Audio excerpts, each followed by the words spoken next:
Hello dears, कैसे हैं आप सभी। सेकंड सेमेस्टर में एक टॉपिक है कैरेक्टर्स ऑफ फंजाई। इससे पहले हमें पता लगाना होना चाहिए कि फंगस क्या होती है, फंजाई क्या होती है। फंगस होती है एक, फंजाई का मतलब होता है बहुत सारे फंगस अर्थात मल्टीपल। देखो डेफिनेशन जो फंजाई की है, फंजाई आर न्यूक्लिएटेड। फंगस कैसी होती है, उसमें न्यूक्लिएटेड होती है, स्पोर बियरिंग स्पोर पैदा करती है।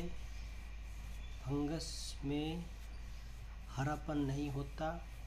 ये जो प्रोड्यूस करती है सेक्सुअल एसेक्सुअल रिप्रोडक्शन होता है उसमें, और उसके जो फिलामेंटस ब्रांच होती है इसमें स्ट्रक्चर होती है, सोमेटिक स्ट्रक्चर कहते हैं, जिसके चारों तरफ एक शैलवाल होती है। जो शैलवाल होती है वो सेलुलोज की होती है या काइटिन की होती है।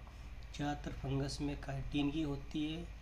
कुछ फंगस जो ओमाइसीट्स में आते हैं उनमें सेलुलोज की पाई जाती है, परंतु कुछ फंगस ऐसे भी है जिनमें सेलुलोज और काइटिन की सेल वॉल पाई जाती है। अब इसके बाद आते हैं कैरेक्टर्स। जो फंजाई के जो कैरेक्टर है इसको देखिए आप। डिस्ट्रीब्यूशन अर्थात ये जो फंगस है वो हर जगह पाया जाता है। हैबिटेट यूबिक्विटस होती है। सेप्रोब्स होते हैं। सेप्रोब्स का मतलब ये डेड ऑर्गेनिक पे पाए जाते हैं। सिम्बायोंट होते हैं, एक दूसरे के लिए बेनिफिशियल होते हैं। पैरासाइट होते हैं, कुछ जो दूसरों पे निर्भर होती है।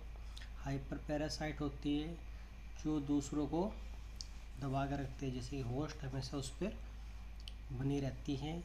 इनका जो पोषण होते हैं वो हेट्रोट्रोपिक होते हैं। कुछ फंगस ऑटोट्रोपिक होते हैं। ऑटो का मतलब होते हैं जो अपना भोजन स्वयं बनाते हैं। हेट्रो का मतलब होता है जो अपना भोजन दूसरे से बनाते हैं। थैलस होता है, थैलस जो फंगस का होता है अनडिफरेंशिएटेड स्ट्रक्चर होती है फंगस की। इसमें एक माइसीलियम होती है, इसमें कुछ स्पोर बनते हैं जिसे जू स्पोर कहते हैं। तो इनकी जो सेल वॉल होती है वो सेलुलोज की होती है जो ओमाइसीट्स में पाए जाते हैं। कुछ में हमारी काइटिन की होती है। जो न्यूक्लियस होते हैं इनमें यूकैरियोटिक होते हैं, मल्टी न्यूक्लिएट होते हैं। और जो उनकी लाइफ साइकिल होती है सिंपल होती है, कुछ की कॉम्प्लेक्स होती है। जो उनकी सेक्सुअलिटी होती है वो सेक्सुअल होता है, एसेक्सुअल होता है। कुछ में होमोथैलिक होते हैं, कुछ में हेट्रोथैलिक होते हैं। यूजी लेवल पे आपको सेक्सुअल रिप्रोडक्शन का ओनली एसेक्सुअल रिप्रोडक्शन ही पढ़ना है।